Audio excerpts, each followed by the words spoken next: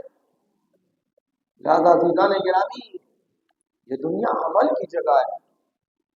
سرکار دو عالم احمد مصطفیٰ حضرت محمد مصطفیٰ صلی اللہ علیہ وسلم اور بزرگ علماء کی موجودگی کے اندر ہماری زبان کو ہوا کرنا جسارت، لیکن بزرگ علماء کی اجازت لیتے ہوئے چند کلمات، کیونکہ ہم منبر کے اوپر آ گئے ہیں لہذا اس کا بھی خیال رکھنا ہے، اور اگر قبلہ ہم سے پہلے تو ہم قبلہ سے استفادہ کرتے ہیں۔ ایک صلوات پڑھتے محمد اور آل محمد۔ خداوند عالم علماء کا سایہ ہمارے سروں کے اوپر قائم رکھے اور ہمیں مکتب اہل بیت سے وابستہ رکھے، ہم سب کا خاتمہ ایمان پر فرمائے۔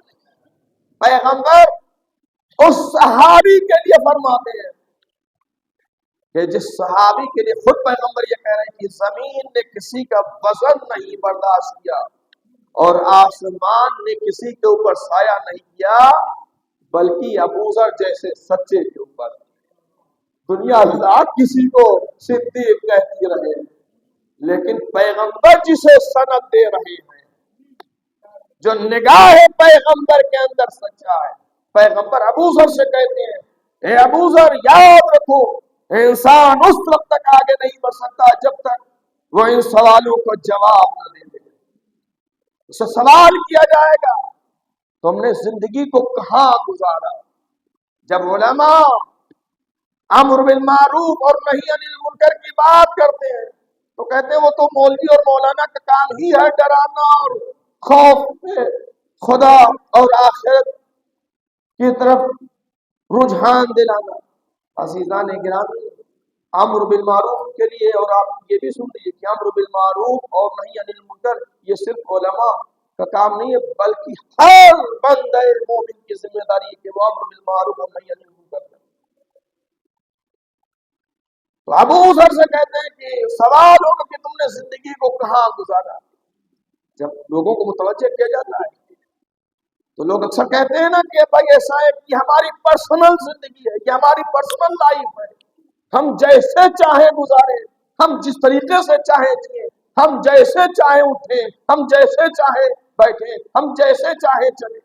عزیزان گرامی، اگر یہ آپ کی پرسنل زندگی ہوتی اور اس زندگی کے اوپر آپ کا اختیار ہوتا تو جب قبض روح کے لیے ملک الموت آتا ہے، یہاں کے اوپر آپ کی بے بسی یہ بتاتی ہے کہ زندگی کے اوپر اختیار آپ کا نہیں ہے بلکہ زندگی امانت پروردگار ہے۔ ایک صلوات پڑھ محمد العال۔ یہ زندگی عطا پروردگار ہے، یہ امانت پروردگار ہے۔ کتنا انسان غافل ہے، انسان کتنا نادان ہے۔ آج دیکھیے ترقی یافتہ زمانہ ہے، مارکیٹ کے اندر جو ہے کمپنیاں نئی نئی چیزیں جو ہے لے کے آ رہی ہیں۔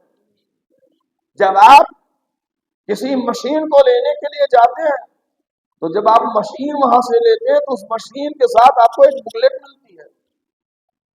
ایگزامپل کے طور کے اوپر، مثال کے طور پر آپ کے خدمت میں عرض کریں کہ ایک واشنگ مشین آپ لینے کے لیے گئے تو جب آپ اس واشنگ مشین کو لینے کے لیے جاتے ہیں تو وہ ایک بکلیٹ دی جاتی ہے کہ ایسا ہے کہ آپ کو اس مشین کو اس طریقے سے استعمال کرنا ہے. اگر آپ اس کو اس طریقے سے یوز کریں گے تو یہ مشین جو ہے زیادہ دن تک چلے گی.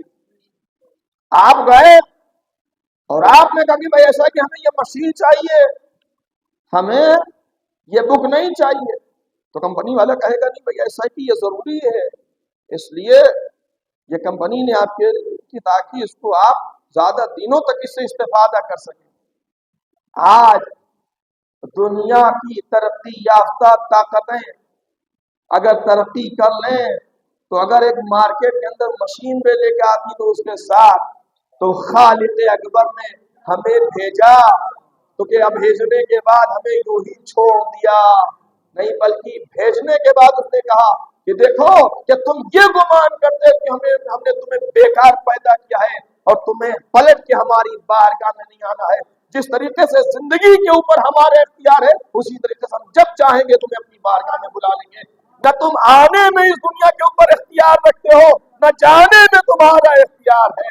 یہی بتاتا ہے کہ خالق زندگی کوئی اور ہے. ایک صلوات پڑھ محمد خالق موت و حیات کوئی اور ہے.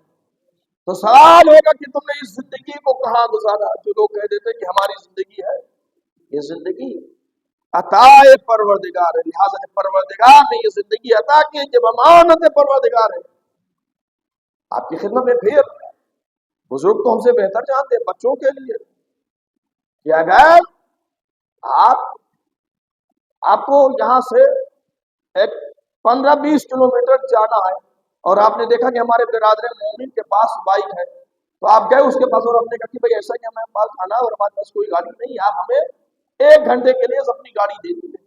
وہ بیچارہ مروت کے اندر اس نے آپ کو گاڑی دے دی. اب گاڑی لے کے آپ گئے اور اس گاڑی کو جب آپ لے کے آئے تو اس کی حالت جو تھی وہ متغیر تھی.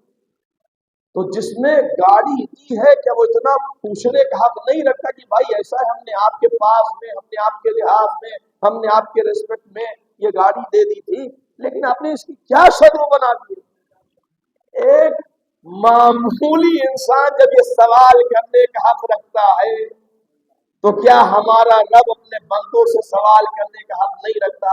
ہم نے یہ زندگی دی تھی, اس زندگی کو کہاں خرچ کیا ہے. یہ زندگی اطاعت پروردگار میں خرچ ہوئی ہے, یہ رضا پروردگار میں خرچ ہوئی ہے, معصیت میں. صلوات پڑھ محمد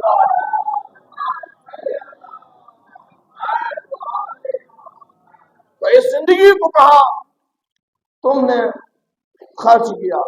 اور اب جب زندگی کے بارے میں سوال ہوگا تو اب سوال کیا جائے گا کہ تم نے یہ جوانی کو کہاں گزارا.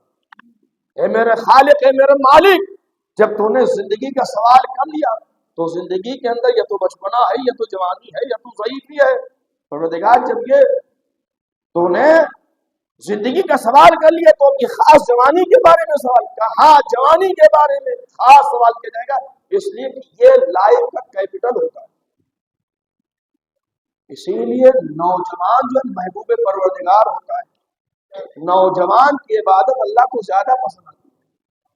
اور ضرورت بھی اس بات کی کہ نوجوانوں کے اوپر زیادہ ورک کیا جائے, ان کے لیے کلاسز کا اہتمام کیا جائے, ان کے لیے تربیتی کیمپ رکھے جائیں کہ تاکہ وہ دین سے جڑے رہیں. آپ خدا کا شکر ادا کیجئے, اس نعمت کی جتنی آپ قدر کیجئے اتنی کم ہے. دنیا کے پاس کسی کے پاس بھی ایسا پلیٹ فارم نہیں ہے جو پلیٹ فارم بنانے فرش ازا آپ کے اوپر ہے. یہ فرش ازا آپ کو بے دین نہیں ہونے دیتی ہے, یہ مکتب اہل بیت سے جوڑے ہوئے ہیں. صلوات پڑھ محمد اور آل.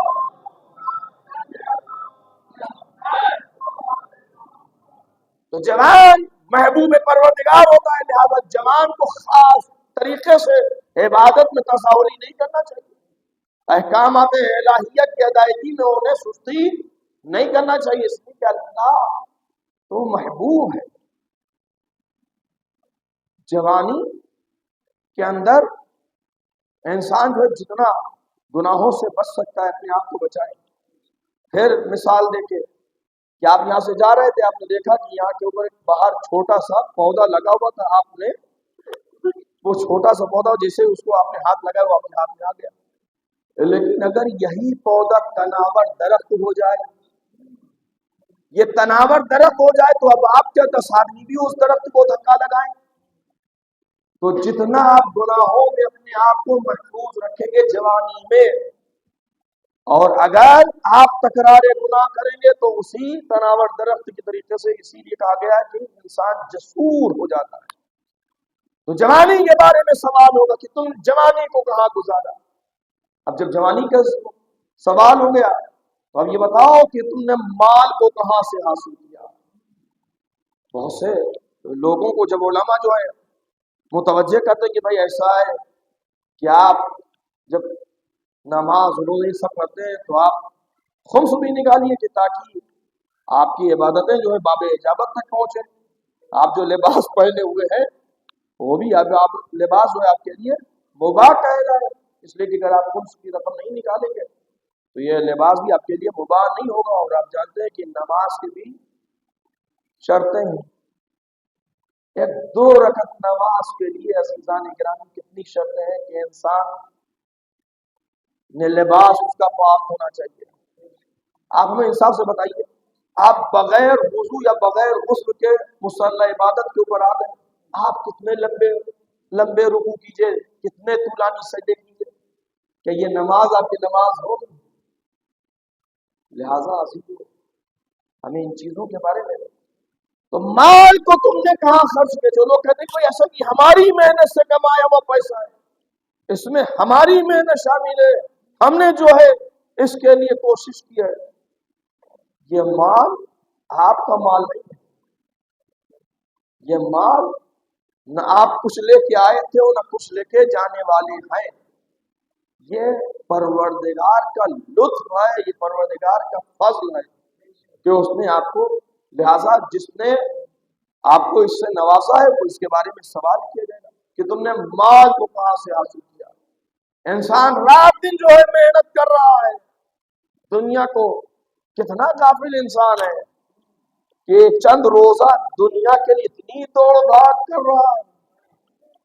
آپ ہمیں انصاف سے بتائیے کہ آج کل تو یہ ہوتا ہے کہ مال وغیرہ کے اندر جو آتے ہیں ایسے مواقع جیسے دیوالی یا ایسے آتے ہیں تو اس کے اندر آفر ہوتے ہیں، اور کیسا ایک کے اوپر ایک فری۔ آپ کو اگر کہیں 100 مل رہے ہوں اور کہیں 10,000 مل رہے ہوں تو آپ کہاں؟ پروردگار نے اپنے بندوں کے لیے کتنی اسکیمیں رکھی ہیں، ہم کہ دنیا کے فائدے کے پیچھے بھاگ رہے ہیں اور ہمیں آخرت کے فائدے کی کوئی فکر نہیں ہے۔ مال تم نے کہاں سے حاصل کیا؟ اس لیے کہ مال کا حاصل کرنا بھی کمال نہیں ہے، سورس دیکھا جائے گا کہ آیا کہ یہ کس راستے سے آ رہا ہے، آیا یہ حلال راستے سے آ رہا ہے یا غیر حلال راستے سے آ رہا ہے۔ لہذا مال کے بارے میں سوال کیا جائے گا کہ تم نے یہ مال کہاں سے حاصل کیا۔ اچھا اب مال کا سوال ہو گیا، یہ پر بات ختم ہو جائے نہیں، اس کے بعد سوال یہ ہوگا کہ تم نے اس مال کو خرچ کہاں کیا۔ تو نہ مال کا حاصل کرنا کمال ہے اور نہ مال کا خرچ کرنا، بلکہ مال کہاں خرچ کیا گیا، کس راستے میں خرچ کیا گیا۔ سلام ہو اسلام کی اس عظیم موزنہ کے اوپر کہ جو ملکۃ العرب بھی کہلائی لیکن اس کا مال بھی کام آیا تو اسلام کے کام آیا۔ صلوات پڑھے محمد اور آل محمد۔ کیا دنیا ان کرداروں کی مثال لائے گی؟ کیا اسلام کے عظیم محسن ابو طالب کی کوئی مثال ہو سکتی ہے؟ کیا اسلام کی عظیم محسنہ جناب خدیجہ کی کوئی مثال لا سکتی ہے؟ اس وقت جناب خدیجہ نے اسلام کے اوپر احسان کیا، اس وقت جو ہے کہ جب کوئی کمک کرنے والا نہ تھا، جب کوئی مدد کرنے والا نہ تھا، تو سوال کیا جائے گا کہ تم نے اس دولت کو کہاں خرچ کیا۔ لہذا عزیزان گرامی اکثر لوگ جو ہوتے ہیں وہ خرچ کرتے ہیں لیکن بس وہ آنکھ بند کر کے خرچ کر رہے ہیں۔ للہ آپ خرچ کیجئے لیکن خرچ کرنے سے پہلے کہ آپ اس کو صحیح راستے میں خرچ کر رہے ہیں یا صحیح راستے میں خرچ نہیں کر رہے، اس کے بارے میں بھی آپ سے سوال کیا جائے گا۔ لہذا سوال ہوں گے اور ان سوالوں کے لیے ہم سب کو تیار رہنا چاہیے، ہمیں آمادہ رہنا چاہیے، ہمیں اس دنیا سے اس ابدی دنیا کے بارے میں جانا ہے جہاں کے اوپر صرف انسان کا عمل۔ اور عزیزان گرامی، اعمال کی فہرست بڑی طویل ہے۔ نماز یقیناً ایک مستحسن عمل ہے، ایک عظیم عبادت ہے نماز۔ اس نماز کے لیے خود مرسل اعظم کا ارشاد گرامی ہے، بسم اللہ الرحمن الرحیم، قبلت قبل ما سوا وان ردت رد ما سوا۔ جس کی نماز قبول، اس کی نماز، اس کی تمام عمل قبول، جس کی نماز رد کر دی جائے گی اس کے تمام اعمال رد کر دیے جائیں گے۔ قبولیت اعمال کا انحصار نماز کے اوپر ہے، لہذا ہمیں نماز سے غافل نہیں ہونا چاہیے۔ آج ہمارے فکر ایسی بھی کام کر رہی ہے، لوگوں کو تھپیاں دے کے سلایا جا رہا ہے، نوجوانوں کو بہلایا جا رہا ہے۔ ارے آپ گھبراتے کیوں ہیں؟ آپ پریشان کیوں ہیں؟ آپ نے جب دامن ولایت کو تھام لیا ہے، عزیزان گرامی، وہی ہمارا مولا، وہی ہمارا آقا، اسی کے حالات زندگی کو آپ جب دیکھیں، مولا مسجد سے باہر تشریف لائے، آپ نے دیکھا کہ جماعت ہے جو آ رہی ہے، مولا نے کہا کون ہو تم لوگ؟ کہ یا علی ہم آپ کے شیعہ۔ اتنا کہنا تھا، چہرہ عصمت کا رنگ۔ امام نے کہا تم دعوی شیعت کر رہے ہو؟ ارے جو خصائص ہمارے شیعوں کے اندر ہونا چاہیے۔ لہذا عزیزان گرامی، یہ کہہ دینا کہ ہم مولا علی کے چاہنے والے ہیں، ہم سے بڑھ کے کوئی مولا کا ماننے والا نہیں ہے، ان کا کوئی شیدائی نہیں۔ یقیناً آپ مولا سے محبت کا کرتے ہیں، اس میں کوئی شک نہیں ہے، لیکن یہ محبت اگر ہے تو محبت عمل کا بھی مطالبہ کر رہی ہے۔ علی کو بے عمل جو ہے چاہنے والے نہیں چاہیے، علی کو بعمل چاہنے والے چاہیے۔ ایک صلوات پڑھ محمد رسول۔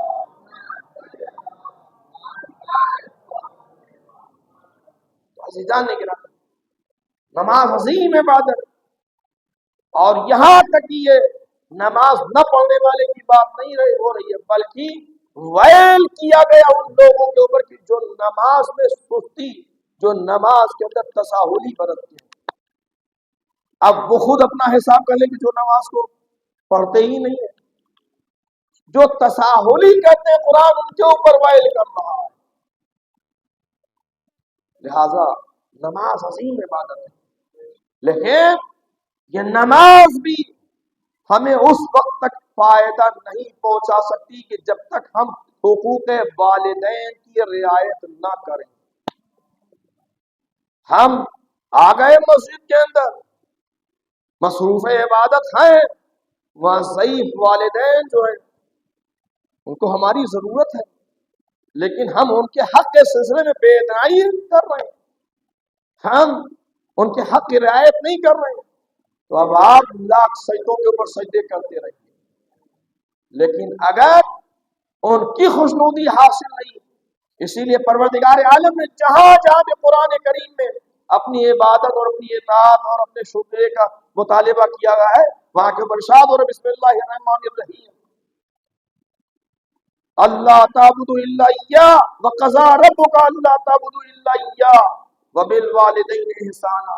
تمہارے رب کا تمہارے لیے فیصلہ یہ ہے کہ تم اس کے علاوہ کسی اور کی عبادت نہ کرنا۔ اب جب اللہ نے اپنی عبادت کا مطالبہ کر لیا تھا، لیکن اس عبادت کے ساتھ ساتھ پروردگار فون کے ہوئے کہہ رہا ہے وبالوالدین احسانا۔ دیکھو یہ عبادت بھی تم سے اس وقت تک ایسب نہیں کی جائے گی کہ جب تک تمہارے والدین تم سے راضی نہ ہو، جب تک تمہارے والدین تم سے خوش نہ ہو۔ کہیں ارشاد ہو رہا ہے اف ولا تنہرہما، تم ان سے ایک کلمہ اف بھی نہ کہنا، وقل لہما قولا کریما، اور جب تم ان سے گفتگو کرو تو تمہاری گفتگو کے اندر نرمی پائی جائے، تم کریمانہ انداز سے تو ان کے سامنے جاؤ تو اپنے شانوں کو جھکا کے جاؤ، اکڑ کے نہ جاؤ۔ پروردگار عالم نے جگہ جگہ والدین کے حقوق کے سلسلے میں اپنے بندوں کو متوجہ کیا ہے۔ کہیں ارشاد ہو رہا ہے ان اشکر لی ولوالدیک، اپنے رب کا شکریہ ادا کرو اور اس کے ساتھ ساتھ اپنے والدین کا بھی شکریہ ادا کرو۔ لہذا عزیزو، یہ مجلس کا پیغام ہے کہ جو ہمارے نوجوان ہیں وہ اپنے والدین کی تعظیم، ان کی تکریم، ان کا احترام، ان کی دلجوئی، ان کا خیال رکھیں، ان کے حق سے غافل نہ ہو۔ صادق آل محمد امام جعفر صادق علیہ السلام فرماتے ہیں کہ کچھ لوگ ایسے ہیں کہ جن کو اسی دنیا کے اندر جو ہے عذاب میں مبتلا کر دیا جاتا ہے، اس میں سے وہ بھی ہے کہ جو اپنے والدین کے حق کے سلسلے میں غفلت برتے، جو اپنے والدین کی دلجوئی نہ کرے، جو ان کی خبر گیری نہ کرے۔ ہمارے اور آپ کے پانچویں امام محمد باقر علیہ السلام فرماتے ہیں دو باتوں کا تم ہم سے وعدہ کرو اور تین باتوں کا ہم تم سے وعدہ کرتے ہیں، تین سعادتوں کے لیے ہم تم سے کہتے ہیں۔ دو باتوں کا، جس میں پہلی چیز جس کا ہم سے مطالبہ کیا گیا ہے کہ دیکھو اپنے والدین کے حق کے سلسلے میں غفلت نہ برتنا، اپنے والدین کا خیال رکھنا، ان کی دلجوئی کرتے رہنا، اس کے ساتھ ساتھ رشتہ داروں کے ساتھ صلہ رحم۔ امام فرماتے ہیں اگر یہ دو چیزیں تم ان کا وعدہ ہم سے کرو، ایک والدین کا خیال، والدین کی دلجوئی، والدین کی خبر گیری، ان کا احترام، ان کا اکرام، ان کی تعظیم، اور رشتہ داروں کے ساتھ صلہ رحم، تو امام فرماتے ہیں تین سعادتیں ہم تمہیں۔ پہلی سعادت تو یہ کہ خداوند عالم تمہارے رزق میں برکت دے گا، تمہارے رزق میں برکت دے گا۔ لہذا جو لوگ تنگی رزق کا رونا روتے ہیں وہ پہلے یہ تو دیکھیں کہ کہیں ایسا ہے کہ وہ اپنے والدین کے حقوق کے سلسلے میں غافل تو نہیں ہے۔ امام فرماتے ہیں کہ اگر تم ان کا خیال رکھو گے تو تمہارے رزق میں خداوند عالم برکت دے گا، اگر تم ان کا خیال رکھو گے، تم ان کی دلجوئی کرو گے تو خداوند عالم تمہارے عمر میں برکت دے گا۔ اب انسان یہی دو چیزیں، یا تو مال میں برکت ہو جائے یا تو عمر میں برکت ہو جائے۔ ایک اور درود پڑھتے محمد بس مختصر کرتے ہوئے عزیزان گرامی، قرآن میں یہ قرآن جو ہمارے لیے یعنی درسگاہ ہے، اس میں بے شمار واقعات ہیں انبیاء علیہ السلام کے، اور اس میں ایک واقعہ وہ بنی اسرائیل کا، یہ جو آپ سورہ بقرہ پڑھتے ہیں، یہ کیا ہے؟ دو چچا زاد بھائی تھے، اس میں ایک نے رشتہ بھیجا، اس کے رشتے کو ایکسپٹ نہیں کیا گیا، دوسرے نے رشتہ بھیجا، اس کا رشتہ ایکسپٹ کر لیا گیا۔ دوسرے بھائی نے جیلسی کے اندر، حسد کے اندر، خداوند عالم ان بیماریوں سے ہر ایک کو محفوظ رکھے۔ یہ بیماریاں جو ہیں یہ حسد ہے، یہ روحانی بیماری ہے، اور یہ حسد ایک ایسی آگ ہے جس میں انسان خود جو ہے جل کے ختم ہو جاتا ہے۔ لہذا اسلام نے حسد کے لیے منع کیا ہے۔ آپ نے دیکھا رہے وہ تو کل تک کچھ بھی نہیں تھا، آج ارے یہ مکان، یہ گاڑی، یہ لائف اسٹائل، یقیناً اس نے کوئی دوسرا راستہ اختیار کیا ہے۔ آپ کو حق کیا ہے اس کے بارے میں یہ نتیجہ اخذ کرنے کا؟ آپ اگر اس کی اچھی زندگی کو دیکھ رہے ہیں تو آپ ہاتھوں کو اٹھائیے، پروردگار جس طریقے سے اس بندہ مومن کو تو نے اچھی زندگی دی ہے، وسائل زندگی اس کے پاس ہے، پروردگار یہی سب کچھ ہمیں عطا کرتے ہیں، اس کی رحمت میں کمی نہیں، آپ کے مانگنے کا طریقہ چاہیے۔ اس بات کو محمد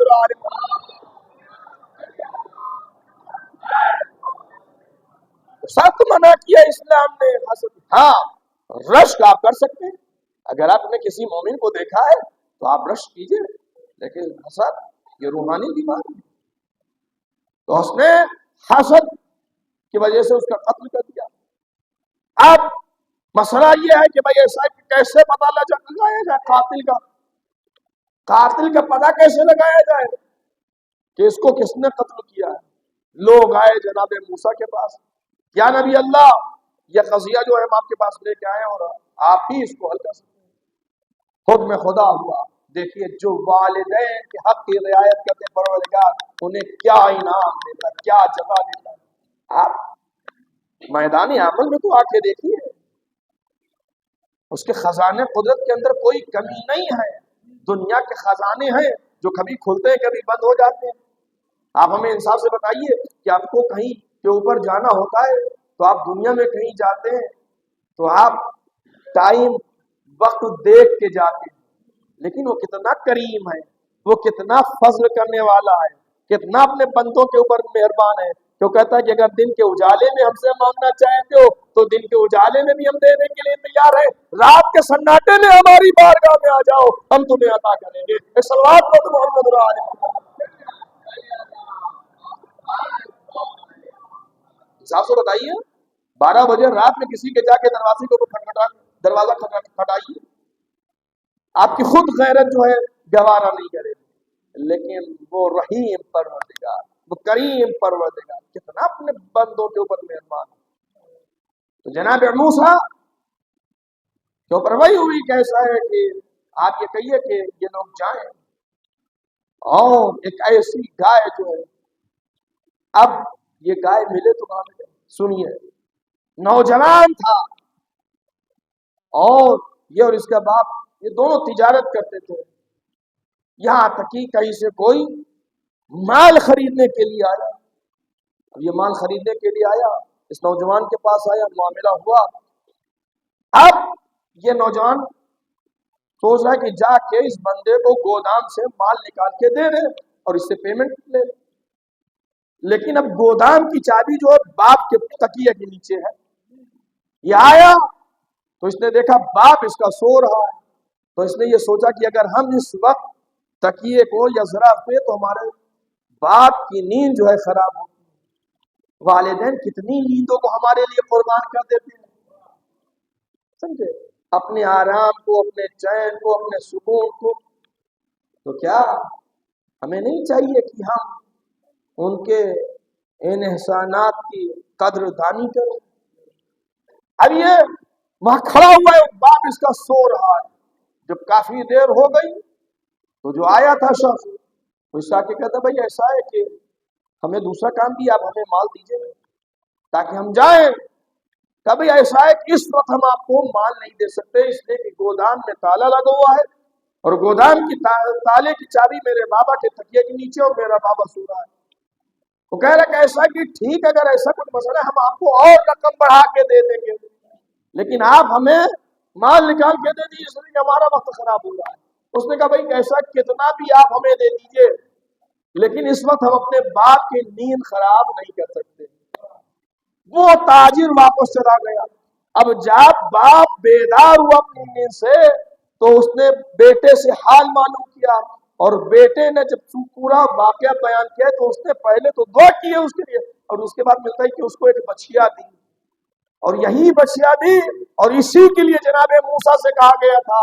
اب عزیزان گرامی جب وہ لوگ تلاش کرتے ہوئے نکلے تو کہاں ملے اسی نوجوان کے اوپر، یہاں تک کہ خداوند عالم نے اس باپ کے ساتھ نیکی کی جزا اسے یہ دی کہ دنیا کے اندر بھی اسے مالا مال کر دیا اور آخرت بھی اس کے لیے بہتر ہو گئی۔ صلوات پڑھیں محمد علیہ۔ لہذا والدین کے حق کے سلسلے میں ہمیں غفلت نہیں۔ اور عزیزوں آپ بتائیے کہ جب ہمارے والدین کا مرتبہ، ان کی عظمت یہ ہے، تو پھر جس کے لیے مرسل اعظم یہ کہہ رہے ہو کہ ہم اور علی اس امت کے باپ ہیں، کیا امت کو نہیں چاہیے تھا کہ ان ہستیوں کا احترام کرتی؟ لیکن اللہ اکبر، بات ہے مرسل اعظم، زمانہ ایسا بدلا کہ جس کے لیے پیغمبر یہ کہہ رہے ہو کہ ہم اور علی اس امت کے باپ ہیں، کیا سن رہے؟ اسی علی کے گلے میں رسمان ظلم، اسی کے گلے میں رسمان ظلم۔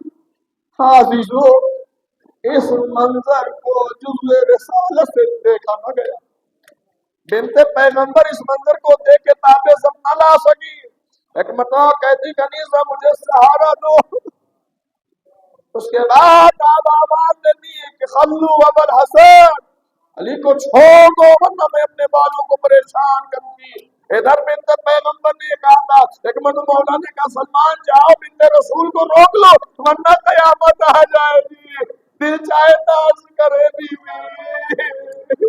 ارے آپ نے علی کے گلے میں رسی کا بندہ دیکھا، برداشت نہ کر سکی، اے